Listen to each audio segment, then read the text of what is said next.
Gospel of Matthew chapter 18, let's read from verse 1.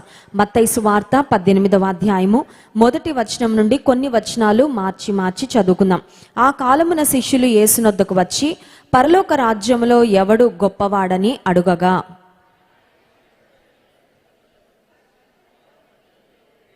మీరు మార్పు నుండి బిడ్డల వంటి వారైతేనే కానీ పరలోక రాజ్యములో ప్రవేశింపరని మీతో నిశ్చయముగా చెప్పుచున్నాను.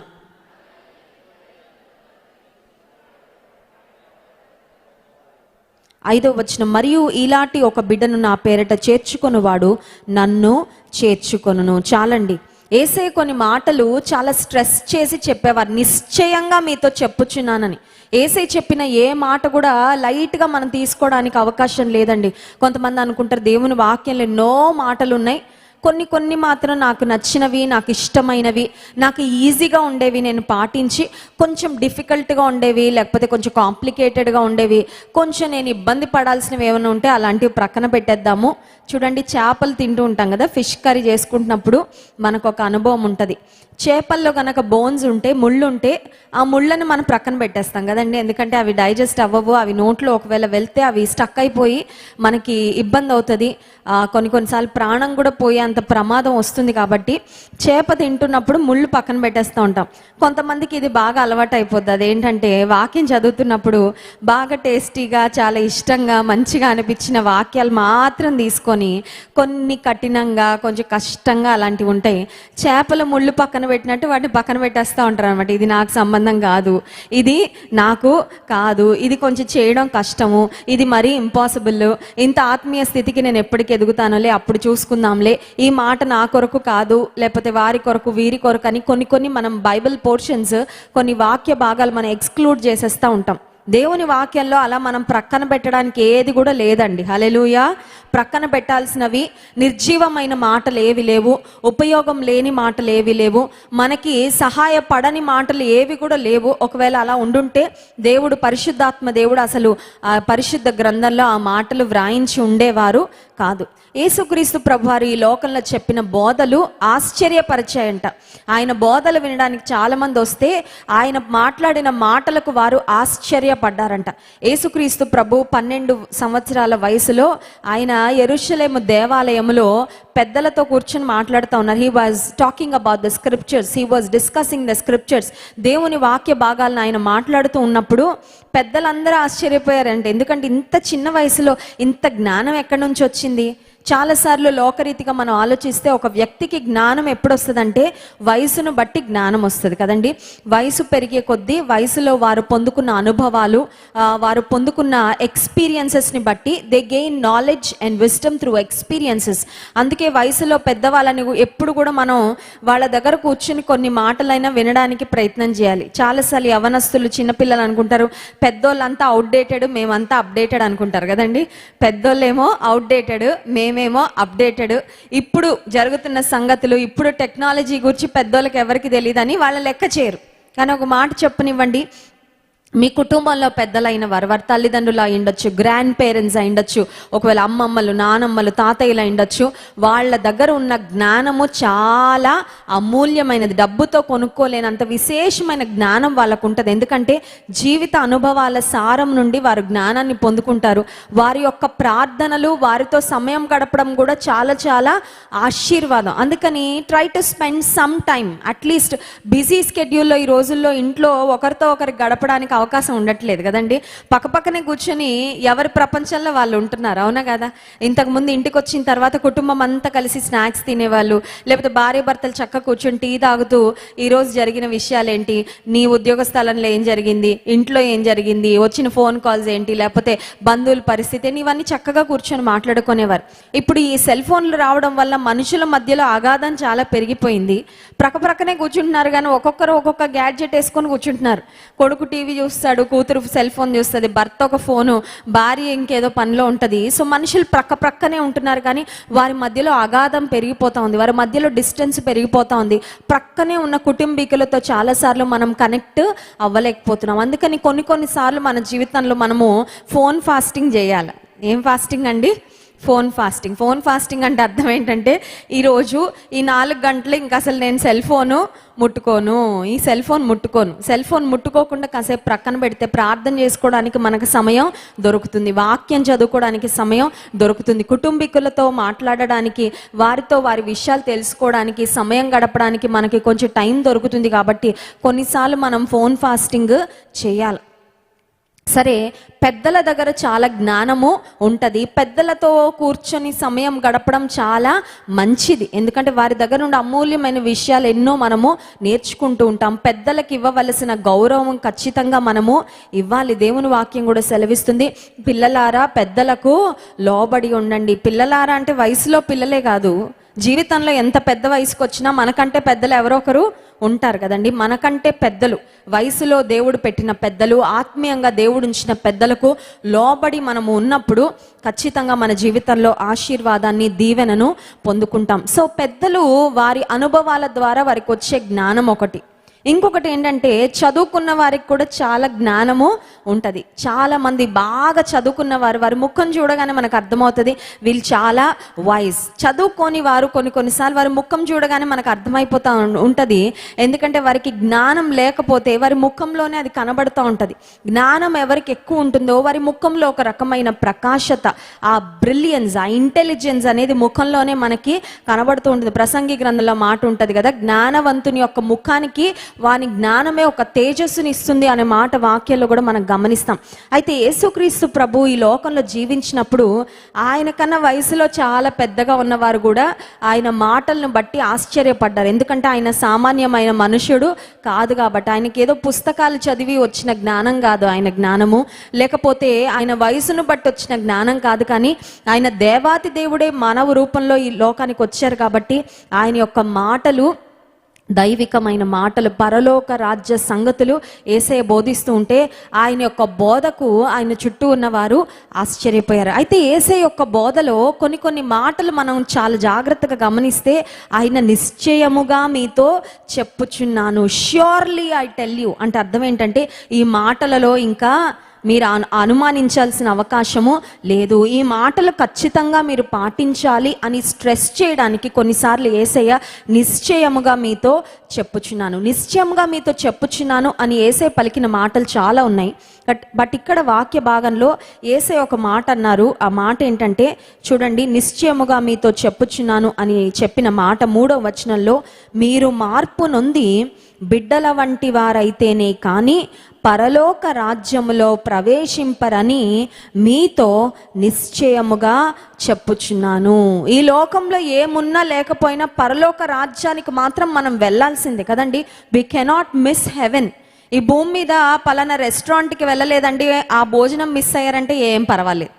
పలానా బట్టలు కట్టుకోలేదండి, ఇది చాలా బాగుంటాయండి అంటే పర్వాలేదు, అది మంచి బట్టలు కట్టుకోకపోయినా పెద్ద నష్టం లేదు.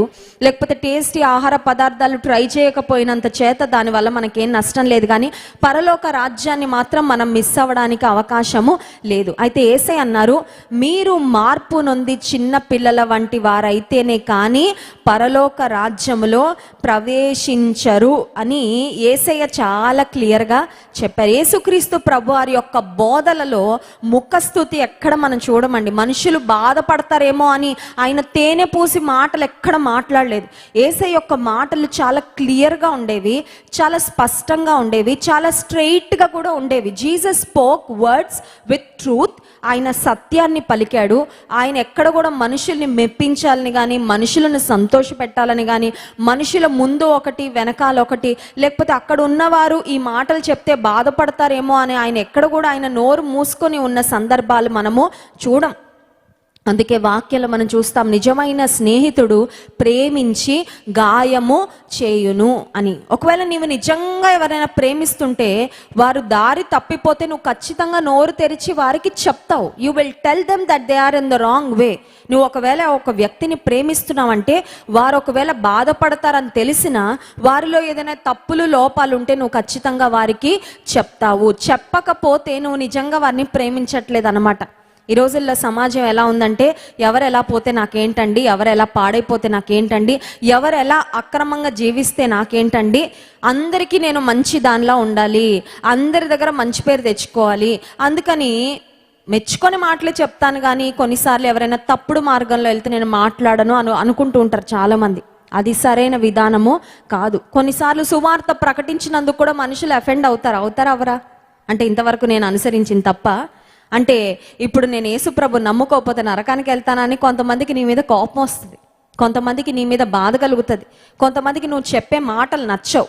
అయినప్పటికీ దేవుడు మన మీద పెట్టిన బాధ్యత మనం నెరవేర్చాలి. కాబట్టి సువార్త ప్రకటన ప్రతి విశ్వాసికి దేవుడిచ్చిన బాధ్యత చేయాలి. అది మన కర్తవ్యం. అది యేసుక్రీస్తు ప్రభు అన్నారు, మీరు మార్పు నొంది చిన్నపిల్లల వంటి వారైతేనే కానీ పరలోక రాజ్యములో ప్రవేశింపరని నిశ్చయముగా మీతో చెప్పుచున్నా. యేసయ్య పిల్లల వంటి వారు అవ్వకుండా పరలోక రాజ్యానికి వెళ్ళే అవకాశం ఇంకేదైనా ఉంటుందంటే ఇంకేం లేదు. You must become like children. చిన్న పిల్లల వంటి వారు అవ్వాలి అంటే అర్థం ఏంటి? చిన్నపిల్లల్లా నత్తిగా మాట్లాడాలా? చిన్నపిల్లల్లాగా ఇమ్మెచ్యూర్గా బిహేవ్ చేయాలా? చిన్నపిల్లల్లాగా చేతిలోకి వచ్చిన అన్ని కింద పడేస్తూ ఇల్లంతా చిరాకు చేసేస్తూ అల్లరి చేస్తూ ఉండాలా? What does it mean?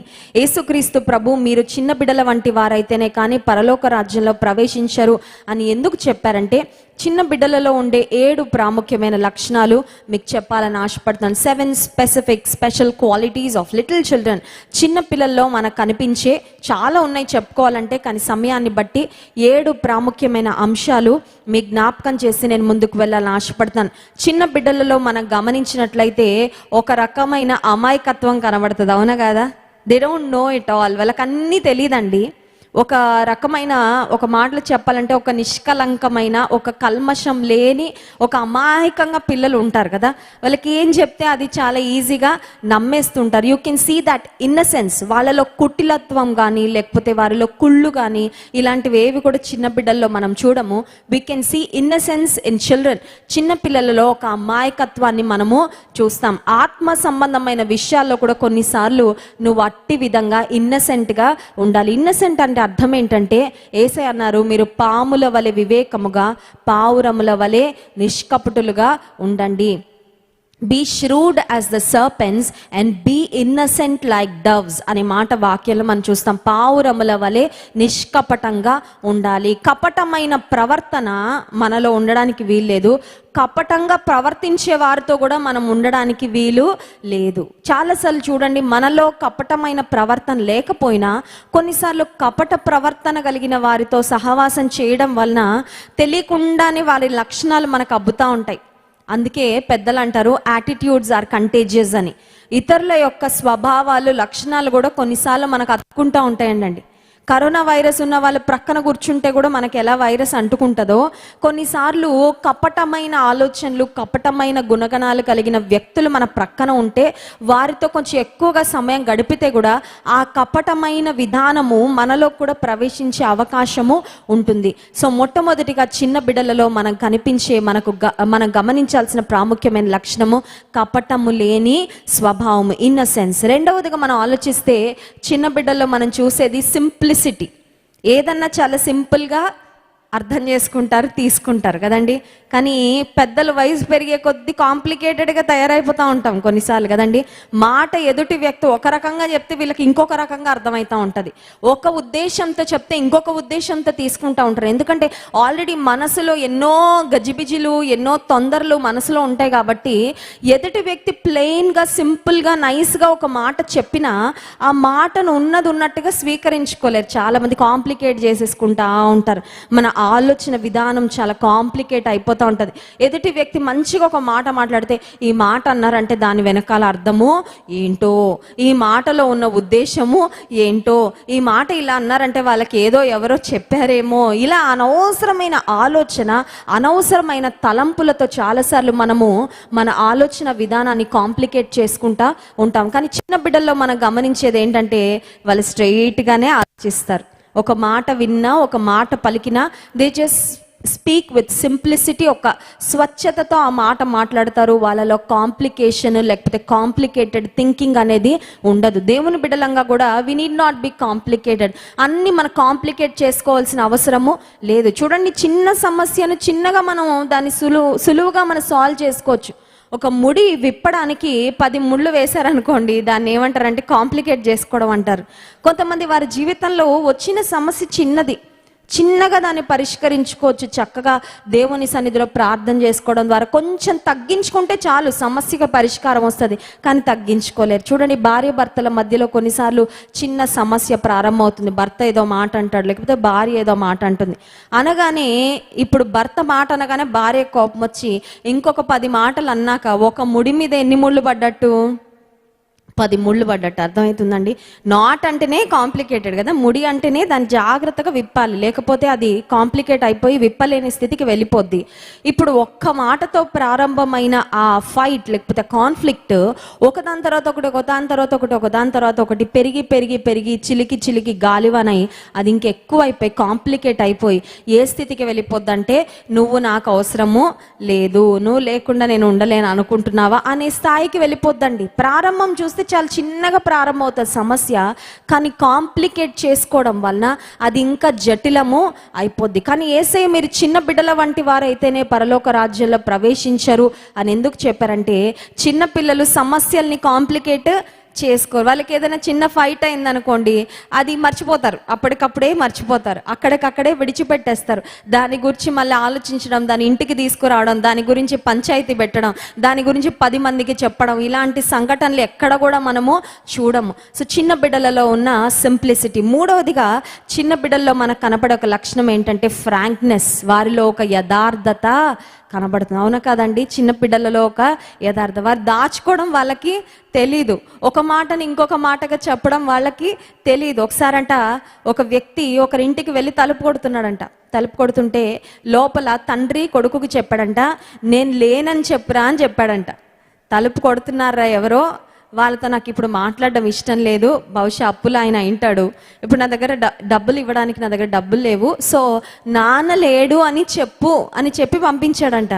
ఈ అబ్బాయి బయటకు వచ్చి తలుపు తీసి అంటాడంట, అంకుల్ మా నాన్న లేరని మీకు చెప్పమన్నారు అని చెప్పాడంట. ఏంటండి, నాన్న లేరని చెప్పమన్నారు అనగానే ఆయనకి సీన్ అంతా అర్థమైపోయింది. ఓహో, లోపలుండి వీళ్ళ నాన్నగారు ఈ అబ్బాయితో డ్రామా అంతా ఆడిస్తున్నాడని.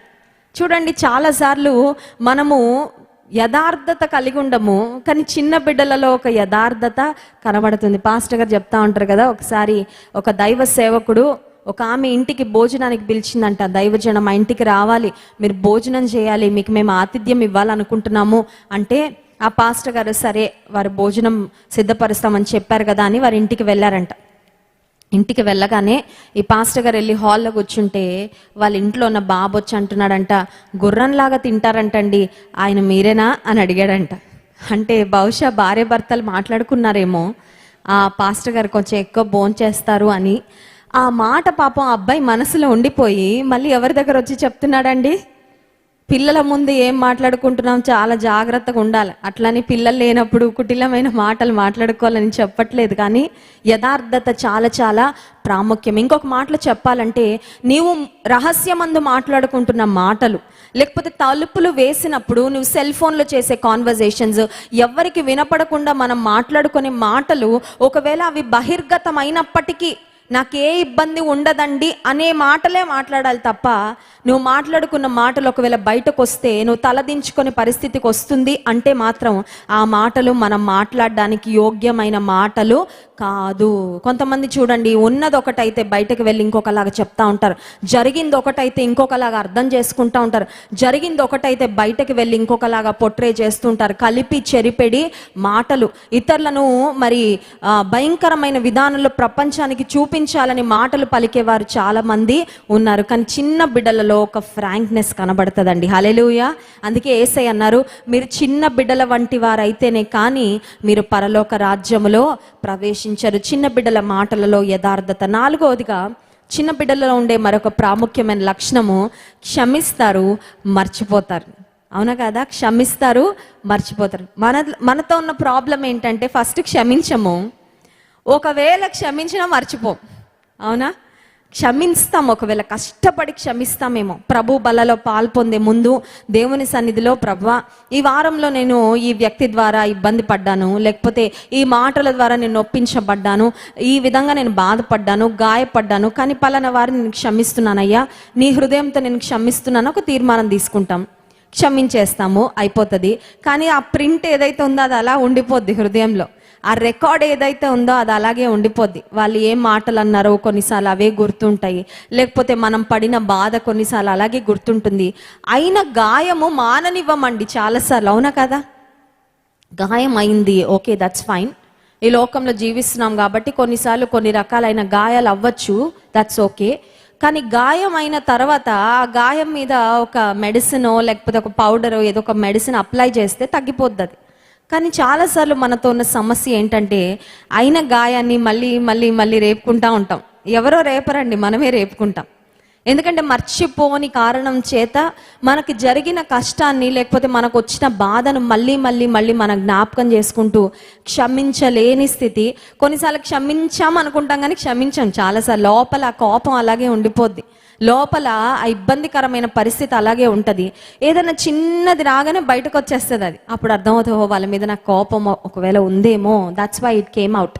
లోపల లేకుండా బయటకి రాదు కదండి. లోపల లేకుండా ఏది కూడా బయటకి రాదు. కొన్నిసార్లు మన లోపల ఏముంటుందో మనకి తెలీదు, ఆ లోపల ఉండిపోద్ది ఎక్కడో. బట్ సమ్హౌ ఏదో ఒక చిన్న పరిస్థితి ద్వారా అది ట్రిగర్ అయ్యి మళ్ళీ బయటకు వస్తూ ఉంటుంది. చిన్న బిడ్డలలో మనకు కనిపించే స్వభావం ఏంటంటే క్షమిస్తారు, వారు మర్చిపోతారు. ఇద్దరు పిల్లలు ఆడుకునేటప్పుడు కొట్టుకున్నారు అనుకోండి, కొట్టుకున్న తర్వాత కాసేపటికి మళ్ళీ చూస్తే మళ్ళీ కలిసిపోయి ఎంత హ్యాపీగా ఆడుకుంటూ ఉంటారు. కానీ ఏ ఇద్దరు పిల్లలు కొట్టుకున్నారో వాళ్ళ అమ్మలు నాన్నలు మాత్రం మొహాలు చూసుకోరు జీవితంలో. మీ వాడండి మా అమ్మాయిని కొట్టాడండి, మీ వాడు మా వాడిని కొట్టాడు కదా, ఇంకా మీతో మాకు సంబంధము లేదు అని పేరెంట్స్ పెట్టుకుంటారు గ్రడ్జెస్. కానీ పిల్లలు పెట్టుకోరు, ఎందుకంటే పిల్లలలో క్షమించే మర్చిపోయే లక్షణం. దేవుని బిడ్డలుగా శుక్రవారం ప్రార్థనకు మనం వచ్చాము. ఇక్కడ ఏదో మన మనవులు దేవుని సన్నిధిలో చెప్పుకొని జవాబులు పొందుకొని వెళ్ళడానికే కాదండి, మనం మారాల. Hallelujah. We must change, we must be transform. ఎప్పుడో మారానండి అంటే కాదు, ప్రతిరోజు మారాలి. Hallelujah. We must be transformed every day. ఎందుకంటే ఎప్పుడో మారాము, కానీ మళ్ళీ కొన్నిసార్లు లోక ప్రభావము, పరిస్థితుల ప్రభావము, ఆత్మీయంగా కొంచెం తగ్గిపోయినప్పుడు కొన్నిసార్లు ఏదో ఒక బలహీనత మళ్ళీ మనలో కనబడుతుంది. అందుచేత ప్రతిరోజు దేవుని సన్నిధిలో, ప్రతి సందర్భంలో దేవుని మందిరానికి వచ్చినప్పుడు మనం నూతన పరచబడుతూ ఉండాలి. ఐదవదిగా చిన్న బిడ్డల్లో మనకు కనిపించే లక్షణం ఏంటంటే దేర్ ఒబీడియన్స్, మాట వినే స్వభావము. ఈ రోజుల్లో మనుషులకి ఏది బాగా కష్టం అంటే మాట వినడం చాలా కష్టం. ప్రతి ఒక్కరూ బాసే, ప్రతి ఒక్కరూ నాకు అన్నీ తెలుసు, అవునా కదా? నాకు అన్నీ తెలుసు, నాకెవ్వరేం చెప్పక్కర్లేదు, నాకు సేవకులు చెప్పక్కర్లేదు, నాకు నా తల్లిదండ్రులు చెప్పక్కర్లేదు, నాకు మెంటర్స్ ఎవరు చెప్పక్కర్లేదు, నన్ను ప్రేమించే వాళ్ళు కూడా నాకు ఏం చెప్పినా కూడా నేను వినను. అదే స్వభావము చాలా మందిలో కనబడతా ఉంది. When we stop obeying, that's when we stop being blessed. ఆశీర్వాదాలు ఎప్పుడు ఆగిపోతాయంటే మన జీవితంలో విధేయత ఎప్పుడు ఆగిపోతుందో అప్పుడు ఆశీర్వాదాలు ఆగిపోతాయండి. విధేయతతో ముడిపెట్టబడిన ఆశీర్వాదాలు ఎన్నో. ద్వితీయోపదేశకాండం 28వ అధ్యాయంలో మనం చూసినట్లయితే దేవుని మాటకు విధేయత చూపించినప్పుడు ఆయన ఇచ్చే ఆశీర్వాదాల యొక్క లిస్ట్ మనం చదువుతూ ఉంటే అవి వెళ్తూ ఉంటుంది. అది చూడండి, 28వ అధ్యాయం 1వ వచనం. నీవు నీ దేవుడైన యెహోవా మాట శ్రద్ధగా విని నేడు నేను నీకు ఆజ్ఞాపించుచున్న ఆయన ఆజ్ఞలన్నిటినీ అనుసరించి నడుచుకొనిన ఎడల నీ దేవుడైన యెహోవా భూమి మీదనున్న సమస్త జనముల కంటే నిన్ను హెచ్చించును. హల్లెలూయా.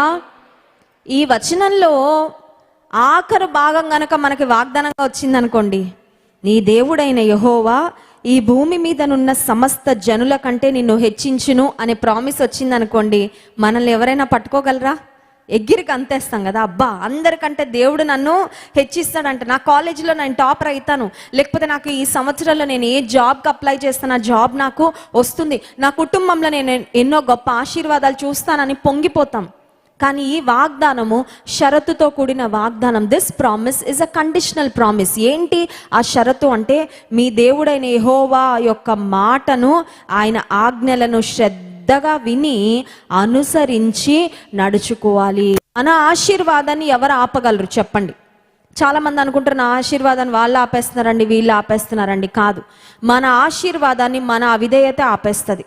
దేవుడు నిన్ను చాలా దూరం తీసుకెళ్లాలనుకుంటున్నాడు. దేవుడు నిన్ను చాలా మెట్లు ఎక్కించాలనుకుంటున్నాడు. దేవుడు నిన్ను చాలా ఉన్నతమైన స్థితికి తీసుకువెళ్ళాలనుకుంటున్నాడు. కానీ నీలో వినే స్వభావము లేదు, నీలో విధేయత చూపించే స్వభావం లేదు. ఆ అవిధేయతే ఆశీర్వాదాలను ఏం చేస్తుంది? ఆపేస్తుంది. అన్నీ తెలుసు అనుకుంటున్నావా? అంతే, నీ నష్టానికి నువ్వే ఒక ప్రారంభం పలుక్కున్నావు అన్నమాట. కొంతమంది అనుకుంటారు నాకు అన్నీ తెలుసు అనుకుంటే నువ్వు తప్పటి అడుగు ఖచ్చితంగా వేస్తావు. కొంతమంది విశ్వాస జీవితంలో అనుకుంటారండి, వాళ్ళు పడిపోయారు వీళ్ళు పడిపోయారు కానీ నేను మాత్రం పడిపోను అనుకున్నావా? నువ్వు పడిపోతావు, ఖచ్చితంగా పడిపోతావు. కొంతమందికి ఒక రకమైన ఆత్మీయ గర్వం ఉంటుంది. ఆత్మీయ గర్వం, yes, this is spiritual pride. ఆత్మీయ గర్వం అంటే ఏంటంటే వాళ్ళు తప్పిపోతారు వీళ్ళు తప్పిపోతారు కానీ నేను తప్పిపోను, వాళ్ళు ఇంపర్ఫెక్ట్ వీళ్ళు ఇంపర్ఫెక్ట్ కానీ నేను పర్ఫెక్ట్, వాళ్ళు అలా చేస్తారు వీళ్ళు ఇలా చేస్తారు, వాళ్ళ పిల్లలు అలాగా వీళ్ళ పిల్లలు ఇలాగా కానీ మా పిల్లలు మాత్రం పర్ఫెక్ట్. నువ్వు అది అనుకుంటున్నావు చూసావా? నేను తప్పిపోను, నా పిల్లలు తప్పిపోరు అనే ఒక ఆలోచన నీలోకి వచ్చేసింది. అదే నీ యొక్క బలహీనతకు లేకపోతే నువ్వు పడిపోవడానికి ప్రారంభం అవుతుంది. ఎందుకంటే అపవాది అదే చూస్తాడు. బాగా నిలబడ్డాను అనుకుంటున్నాడా? పడేస్తాను, నాకు తెలుసు పడగొట్టడం ఎలాగో. అందుకే కొరింథీ పత్రికలో ఉంటుంది, తాను నిలుచున్నానని తలంచుకొనుచున్న ప్రతివాడు తాను పడిపోకుండా ఉండునట్లు జాగ్రత్తగా చూసుకోవాలంట. నిలబడే ఉన్నావు కరెక్టే, కానీ నీకు తెలియకుండా నువ్వు పడిపోతావేమో, నువ్వు జాగ్రత్త పడాలి. ఏ ఒక్కరు కూడా నేను పడిపోను అని చెప్పడానికి ఆస్కారమే లేదు. Because we are sinners by nature. స్వభావ సిద్ధంగానే మనం పాపులం. దేవుని కృప ద్వారానే నిలబడగలం తప్ప ఆయన కృప లేకపోతే నిలబడలేము. కొన్నిసార్లు పడిపోయాక నీకు అర్థమవుతుంది నువ్వు ఎంత బలహీనరాలవో బలహీనుడవో. కొన్నిసార్లు నీ జీవితంలో కొన్ని పరిస్థితులు వచ్చాక యూ విల్ అండర్స్టాండ్, అయ్యో నేను పలానా సహోదరుడి కంటే నేను చాలా స్ట్రాంగ్ అనుకున్నాను, but now I understand I'm two week. కొన్నిసార్లు ఆ రియలైజేషన్ వస్తుందండి, ఎప్పుడంటే పడిపోయాక వస్తుంది. చాలా బలవంతుడిని అనుకున్నానే కానీ నేను చాలా బలహీనుడిని, చాలా బలహీనరాలని అప్పుడు తెలిసి వస్తుంది. విధేయత చూపించే మనసు. 2వ వచనంలో చూడండి, ద్వితీయోపదేశకాండం 28వ అధ్యాయం 2వ వచనం, నీవు నీ దేవుడైన యెహోవా మాట వినిన ఎడల ఈ దీవెనలన్నీ నీ మీదికి వచ్చి నీకు ప్రాప్తించును. ఇఫ్ యు హియర్, వినడం, బాగా వినాలి, బాగా విధేయత చూపించాలి. కొన్నిసార్లు వినడమే ఇష్టం ఉండదు, వినడానికే సుముఖత ఉండదు. ఈ చెవులు ఎన్నెన్నో పాటలు వినడానికి ఇష్టపడతారు కానీ మందిరంలో కూర్చొని వాక్యం వినడానికి ఇష్టం ఉండదండి. మందిరంలో కూర్చొని సెల్ ఫోన్ చూసుకునే వాళ్ళు ఉన్నారు, మందిరంలో కూర్చొని ఇతరులతో మాట్లాడే వాళ్ళు ఉన్నారు, మందిరంలో కూర్చొని ఏదో ఆలోచించే వాళ్ళు ఉన్నారు. నీవు శ్రద్ధగా దేవుని మాట వినాలి. Nothing is more important. దేవుని మందిరానికి వచ్చినప్పుడు ఆయనకు మించిన ప్రాధాన్యత ఇంకా మనకి ఏది కూడా ఉండడానికి వీల్లేదు. దేవుని సన్నిధిలో ఎలా కూర్చుంటామో ఆయన పట్ల మనకు కలిగిన గౌరవం అక్కడే కదండి కనబడేది. నువ్వు లోకంలో తిరిగినప్పుడు దేవుణ్ణి ఎట్లా గౌరవిస్తున్నావు ఆ తర్వాత సంగతి. At least start behaving in God's presence. సరిగ్గా ప్రవర్తించడం ఇక్కడ నుండి నేర్చుకోవాలి. దేవుని మందిరంలో కూర్చున్నప్పుడు నేర్చుకోవాలి. ఇక్కడ చేత కాకపోతే దేవుని కొరకు నువ్వు ఎట్లా బ్రతకగలవు, ఎట్లా జీవించగలవు, దేవుని కొరకు సాక్షిగా నువ్వు ఎలా ఉండగలవు?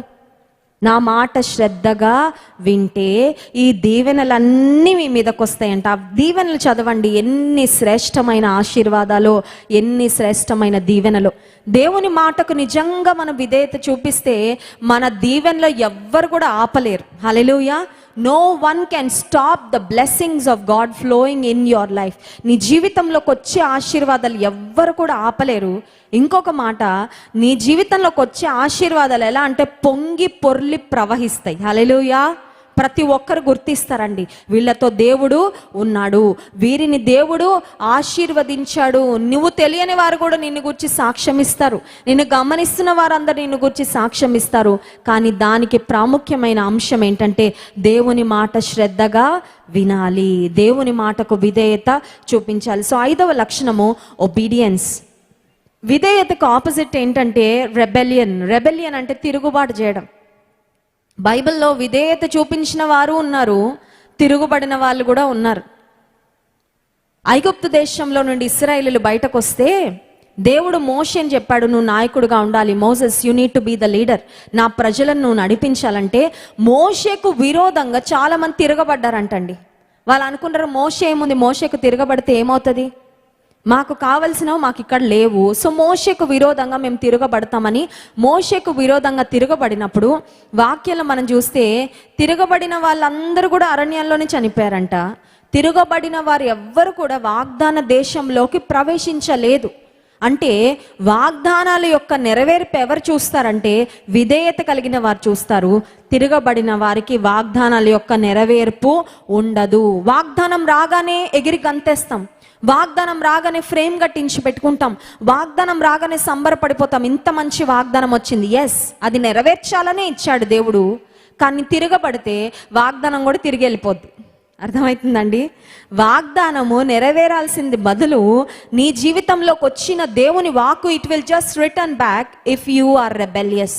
తిరగబడే స్వభావం ఉంటే, విధేయత లేకపోతే వచ్చిన వాగ్దానం వచ్చినట్టు వెనక్కి వెళ్ళిపోద్ది. వచ్చిన వాగ్దానం యొక్క నెరవేర్పు మన జీవితంలో చూడలేము. సో చిన్న బిడ్డలలో ఉండే 5వ ప్రాముఖ్యమైన లక్షణము వారిలో ఉన్న విధేయత. 6వ లక్షణం ఏంటంటే చిన్న బిడ్డల్లో మనకు కనిపించే 6వ లక్షణము వారిలో ఉండే ఎంతూజియాజం. ఎంతూజియాజం అంటే ఆసక్తి. చూడండి, పిల్లల ప్రతిదానికి ఎగ్జైట్ అవుతూ ఉంటారు, అవునా కదా? ఇక బొమ్మ కొనివ్వగానే ఎగ్జైట్ అవుతారు, బెలూన్స్ చూడగానే ఎగ్జైట్ అవుతారు, ఏదైనా చాక్లెట్ చూడగానే ఎగ్జైట్ అవుతారు. కానీ పెద్దలు ఎలా ఉంటారు? నిమ్మకి నీరెత్తినట్టు కూర్చుంటారు కదా. ఇవన్నీ ఇప్పుడు చూసేసాము, ఇవన్నీ మనకు తెలిసినవే. ఇప్పుడు చూడండి, ఇంట్లో కూర్చొని యూట్యూబ్లో ప్రపంచం అంతా తిరిగి వచ్చేస్తున్నారు చాలామంది, అవునా కదా? యూట్యూబ్లో ప్రపంచం అంతా తిరిగి వచ్చేస్తున్నారు. ప్రపంచం అంతా చూస్తామండి, ఇంకా చూడడానికి ఏముంది, ఆనందించడానికి ఏముంది, నేర్చుకోవడానికి ఏముంది, ఎక్సైట్ అవ్వడానికి ఏముంది? ఆసక్తి రాను రాను తగ్గిపోతూ ఉంటుంది. దేవుని వాక్యం సెలవిస్తుంది, మీరు ఆసక్తి విషయంలో మాంద్యులు కాకూడదు. Do not lose your interest. నీకు దేవుడు ఏ పని అప్పగించాడో ఆ పనిలో నువ్వు ఆసక్తిని విడిచిపెట్టద్దు. కొన్నిసార్లు దేవుని పని చేయడం ప్రారంభించిన తొలి దినాల్లో చాలా ఆసక్తి ఉంటుంది. దేవుడు నాకు ఈ పని అప్పగించాడు, నా పని ఇది, నేను చెయ్యాలి, నేను నా బాగా నమ్మకంగా చేయాలని ఒక ఆసక్తి ఉంటుంది. రాను రాను ఏమైపోతూ ఉంటుందంటే ఆసక్తి తగ్గిపోతాం. కొన్నిసార్లు దేవుని నుండి అద్భుత కార్యాలు పొందగానే ఎంతో ఆసక్తిగా స్తుతిస్తాం. రాను రాను ఆశీర్వాదాలు అలవాటైపోయి ఏమవుతూ ఉంటుందంటే థ్యాంక్స్ చెప్పడం మర్చిపోతా ఉంటాం. వచ్చేస్తున్నాయి కదండి, ఆశీర్వాదాలు వచ్చేస్తున్నాయి, మేలు జరిగేస్తూ ఉన్నాయి. ఇంకా వాటి విషయంలో స్తుతించడానికి కూడా ఆసక్తి తగ్గిపోద్ది. దేవుని కొరకు పని చేయడంలో ఆసక్తి తగ్గిపోద్ది. దేవుని ఆరాధించడంలో ఆసక్తి తగ్గిపోద్ది. దేవుని కొరకు వాడబడాలన్న ఆసక్తి తగ్గిపోద్ది. ప్రార్థన చేయాలన్న ఆసక్తి కూడా తగ్గిపోద్ది. ఆ మధ్యలో ఒక సిస్టర్ నాకు చెప్తున్నారు, అమ్మ చాలా దూరంలో ఉండేవాళ్ళం క్రైస్ట్ వర్షిప్ సెంటర్కి. అప్పుడు టైంకి వచ్చేసేదాన్ని వర్షిప్కి, ఏ సర్వీస్ కూడా మిస్ అయ్యేదాన్ని కాదు. అదేంటో తెలియదమ్మా, పక్క వీధిలోనే ఇల్లు కొనుక్కున్నాం, ఇప్పుడు ఎందుకో టైంకి రాలేకపోతున్నాను, మిస్ అయిపోతున్నానంటే చెప్పాను. దూరంగా ఉన్నప్పుడు ఆసక్తి ఎక్కువ ఉంది, దగ్గరికి రాగానే ఏమైపోయింది ఆసక్తి? ఫెమిలియారిటీ బ్రీడ్స్ కంటెన్షన్ అంటారు. అందుకే కొంతమంది అంట మనకి దగ్గరగా కనబడితే, దగ్గరగా దొరికేస్తే వాళ్ళ విలువ అర్థం కాదంట. దేవుని సన్నిధి కొన్నిసార్లు మనకు అందుబాటులో ఉన్నప్పుడు, దేవుడు సమీపంగా ఉన్నప్పుడు కొన్నిసార్లు ఆయన విలువ చాలా మందికి తెలియదు. ఆయన దొరకని స్థితికి వెళ్ళిపోతే అప్పుడు కొంచెం ఆసక్తి ఉండేదేమో. 17 కొండలు ఎక్కాలి, హిమాలయాలు ఎక్కాలి, అప్పుడే దేవుడు కనబడతాడంటే ఉంటుంది కొంతమందికి ఆసక్తి.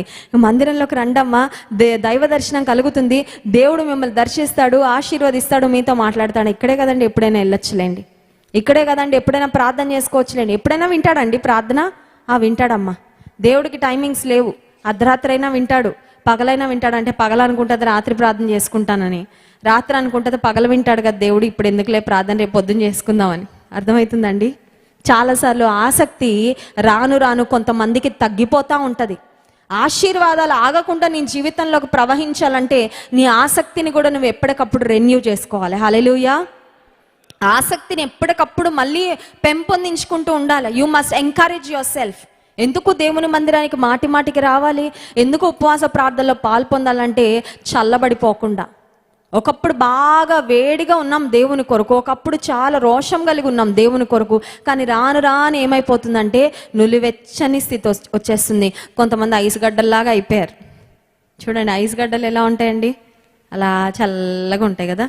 కొంతమందికి ఎంత వాక్యం వింటున్నా కూడా, ఎంత అగ్ని వంటి దేవుని వాక్యం వారిని దర్శిస్తున్నా వారి స్థితి అలాగే ఉంటుంది. Because they frozen too much. బాగా ఐస్ లాగా అయిపోతే అది మళ్ళీ నీరు అవ్వడానికి చాలా టైం పడుతుందండి. It will take time. ఆత్మీయ జీవితంలో నీకు ప్రతి ప్రసంగం నీ హృదయాన్ని కదిలిస్తుందంటే నువ్వు బాగానే ఉన్నావు అనమాట. నీకు ఎన్ని ప్రసంగాలు వింటున్నా నీకు ఏ కదలిక రావట్లేదు, you don't feel anything in your heart, నీ హృదయంలో నాకు కాదులేదు, ఎవరికోలే, వాళ్ళకిలే, వీళ్ళకిలే అన్నట్టు కూర్చుంటున్నావు అంటే మేబీ యూ హ్యావ్ ఫ్రోజన్, గడ్డగట్టిపోయావేమో, ఒక ఐస్ లాగా అయిపోయావేమో. అందుకే నీకు మాటలు, దేవుని మాటలు ఎక్కట్లేదు. ఆసక్తి విషయంలో మాంద్యులు కాక ఆత్మయందు తీవ్రత గలవారై ప్రభువును సేవించుడి. సో పిల్లల్లో కనబడే 6వ లక్షణము వారిలో ఉన్న ఆసక్తి. 7వ అంశం ఏంటంటే చిన్న బిడ్డలలో మనం చూసే నమ్మకం, ట్రస్ట్.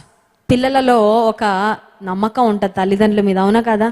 మనం ఏదైనా సిరప్ వేస్తుంటే ఇది నన్ను చంపేయడానికి వేస్తున్నారా అని అడగరు కదండి. మా అమ్మ నాన్న నాకు ఏదైనా ఇచ్చారంటే నాకు మంచికే అని నమ్ముతారు. ఒక చిన్న బిడ్డను తండ్రి గాల్లోకి ఎగరేసినా నన్ను పడేయడానికి మా నాన్న ఎగరేస్తున్నాడు అనుకోరు, నవ్వుతూ ఉంటారు, చక్కగా కేరింతలు కొడుతూ ఉంటారు. మా నాన్న నన్ను పట్టుకుంటాడు, I know I'm in safe hands, నేను క్షేమమైన చేతుల్లో, సురక్షితమైన చేతుల్లోకి వెళ్తానని ఒక నమ్మకం ఉంటుంది బిడ్డలకి. గుడ్డిగా మనం ఎక్కడికి పట్టుకొని వెళ్ళినా కూడా వచ్చేస్తారు మన వెనకాల చిన్నపిల్లలు, ఎందుకంటే వారిలో ఉండే నమ్మకం. ఒకసారి అంటే ఒక వ్యక్తి ఒక బ్రిడ్జ్ మీద నుండి ప్రయాణం చేసుకుంటూ వెళ్తున్నాడు. బ్రిడ్జ్ మీద నుంచి ప్రయాణం చేస్తూ వెళ్తున్నప్పుడు సడన్గా బ్రిడ్జ్ విరిగిపోయిందంట. విరిగిపోగానే ఆ బ్రిడ్జ్ మీద నుండి ఆ కింద ఒక నది ఉంటే ఆ నదిలో పడిపోబోతున్న సమయంలో ఒక చెట్టు కొమ్మ దొరికిందంట. చెట్టు కొమ్మ దొరికితే ఎలా పట్టుకుంటాడండి? గట్టిగా పట్టుకుంటాడు, ఎందుకంటే ప్రాణం పోతుందనే భయం.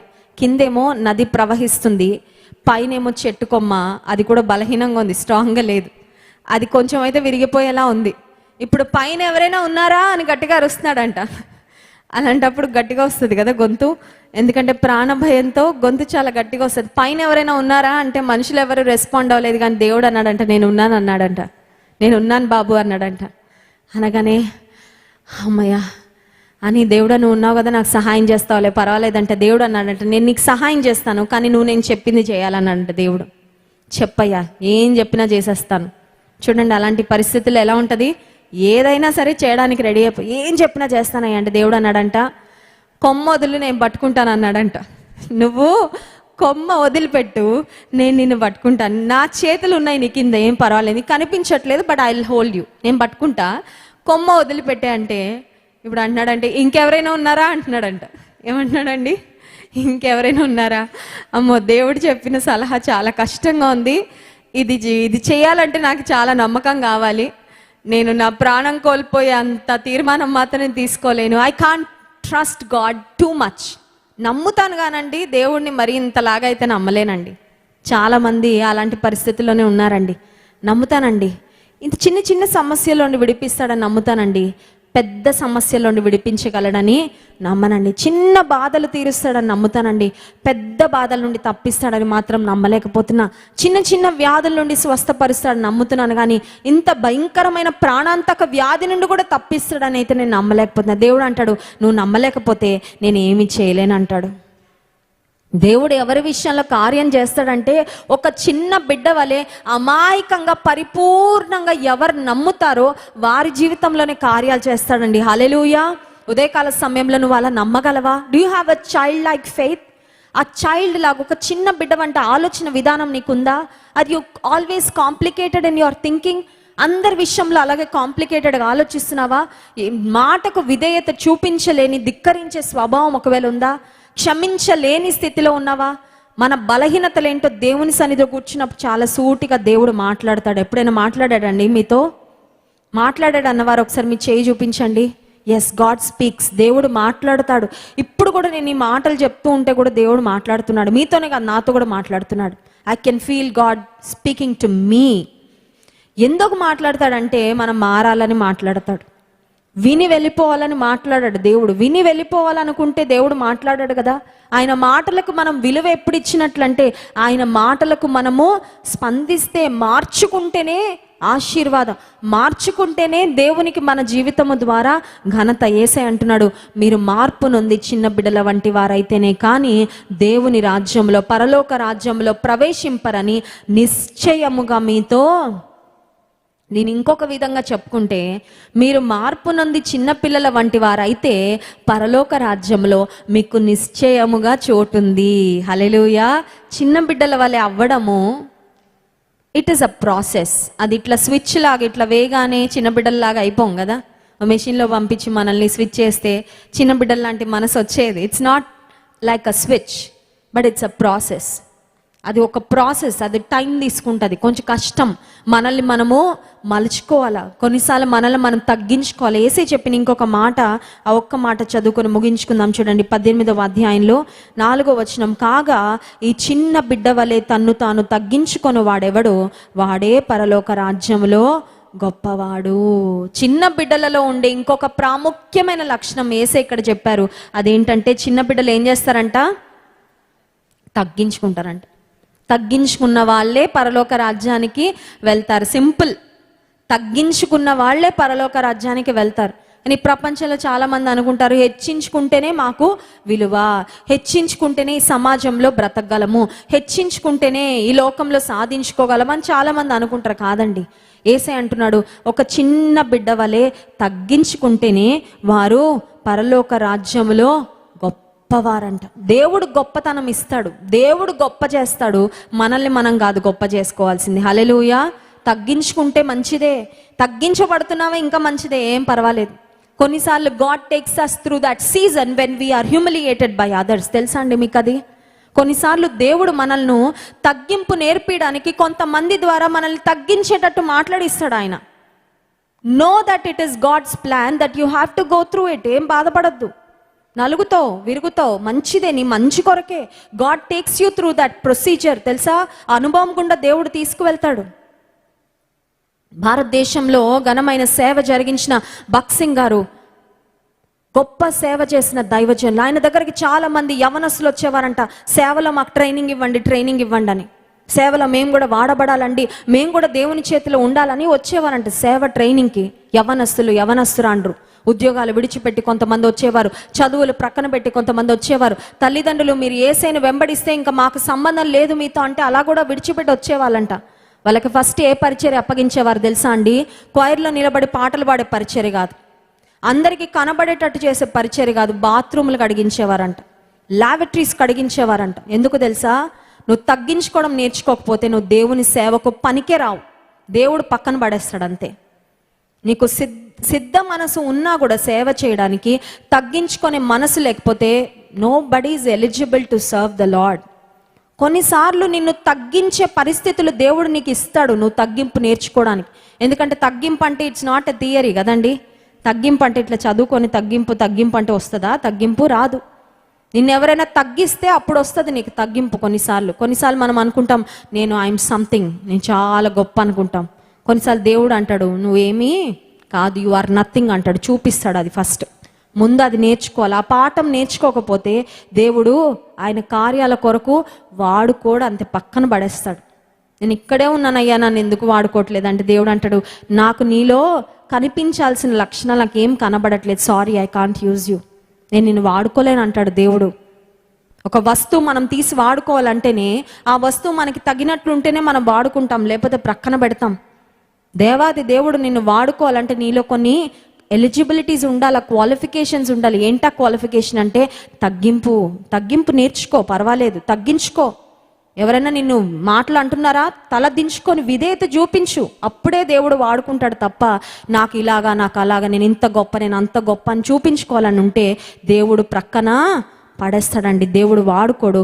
మీరు చిన్న బిడ్డల వంటి వారైతేనే కానీ పరలోక రాజ్యంలో ప్రవేశింపరు. ఈ శుక్రవారం ఉపవాస ప్రార్థనలో ప్రభుని అడుగుదామా, యేసయ్యా చిన్న బిడ్డల లాగా నేను చాలా విషయాల్లో లేనయ్యా, మనకు తెలుసు ఎక్కడెక్కడ మనం లేమో మనకు తెలుసు. దేవుని సన్నిధిలో అడుగుదాం చిన్న బిడ్డల వంటి మనస్తత్వం, చిన్న బిడ్డలలో ఉన్న స్వచ్ఛత, చిన్న బిడ్డలలో ఉన్న విధేయత, చిన్న బిడ్డలలో ఉన్న ఒక తగ్గింపు స్వభావము, అట్టి కృప నాకు ఇవ్వు ప్రభు అని అడుగుదాం. పరిశుద్ధుడా మహోన్నతుడానికి స్తోత్రాలు. మీ వాక్యము ద్వారా మీరు మాతో మాట్లాడినందుకు మీకు వందనాలు చెల్లించుకుంటున్నాము. మీరు మార్పు నుండి చిన్న బిడ్డల వంటి వారైతేనే కానీ పరలోక రాజ్యములో ప్రవేశింపరని చెప్పావు ప్రభా, నిశ్చయంగా చెప్పావయ్యా. నిజమే ప్రభా, చాలాసార్లు పరలోక రాజ్యములో ప్రవేశించడానికి రక్షణ పొందాం కదా సరిపోతుందని చాలామంది అనుకుంటూ ఉంటారు. కానీ చాలా స్పష్టంగా మాలో ఉండవలసిన లక్షణాలు మీరు మాతో మాట్లాడినందుకు వందనాలు. చిన్న బిడ్డలలో ఉండే విశ్వాసము, చిన్న బిడ్డల వంటి విధేయత, చిన్న బిడ్డలలో ఉన్న స్వచ్ఛత, చిన్న బిడ్డలో ఉన్న అమాయకత్వము, యథార్థత మాకు దయచే ప్రభువా. క్షమించే మనస్సు మాకు ఇవ్వయ్యా. సింపుల్గా ఉండే హృదయం మాకు ఇవ్వయ్యా. చాలాసార్లు మా జీవితాన్ని, మా జీవిత పరిస్థితులను మేమే జటిలం చేసేసుకుంటున్నాం ప్రభువా. సులువుగా ప్రభా నీ మాటకు విధేయత చూపించి ముందుకు వెళ్ళాల్సింది బదులు చాలాసార్లు మా స్వంత ఆలోచనలు మేము పెట్టుకొని నీకు అయిష్టకరంగా మేము బ్రతుకుతున్నామయ్యా. మమ్మల్ని కనికరించు ప్రభువా. చిన్న బిడ్డలలో ఉండే విధేయత, తగ్గింపు మాకు దయచేయండి ప్రభువా.